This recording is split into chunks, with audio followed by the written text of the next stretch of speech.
So I was thinking,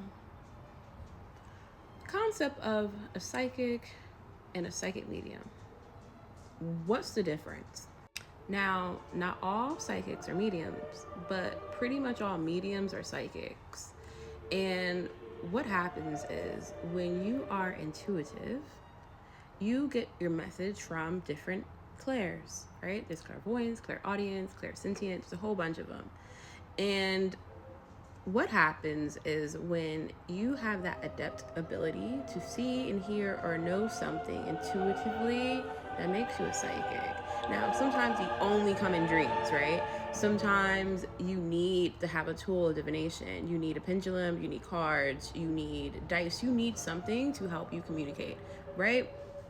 Now, sometimes that intuition is only for you, and you might not be good, or you need more practice being someone who can do it for other people. We all have intuition. Women are a little bit better at it because we have a natural womb. But like everyone is intuitive, but it is a muscle and you can build your intuition. Now, something that you might not be able to do is be a medium. Now, mediums are a little different because you can kind of be trained, but you kind of already have to have the skill of being a psychic because you're getting intuition, you're getting messages, you're getting downloads, whether you're seeing them, hearing them, knowing them. And what you're doing is attuning your frequency, your vibration, your aura to speak to things at a different level. So, ghost, different frequency.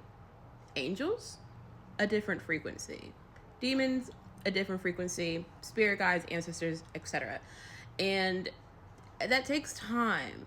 Now, some people, like I said, are naturally born with the gift. What that just means is that when they were born, let's say as a radio, they were already attuned to that. They already could just hear it, feel it, know it. And they probably need practice into like getting the right details and, shutting down the communication and having barriers. But their radio attunement was already ready for that.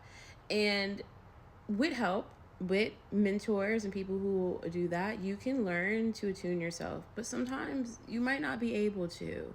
Or instead of being able to go into trance, you just might have to like dream about it or write about it. It might come to you in a different way. So don't be discouraged. But I just want to say, not every psychic is a medium, and every medium pretty much is a psychic. But another thing I want to caveat is just because someone is a psychic doesn't mean that they need to be giving out readings. Just because everyone's a psychic or everyone can be a psychic or can predict a few things here and there doesn't mean they need to be selling things. Now, I for a moment was doing it willy-nilly. I would sell it. I would be like, hey, if you want a reading, come to me. Right? And then I stopped.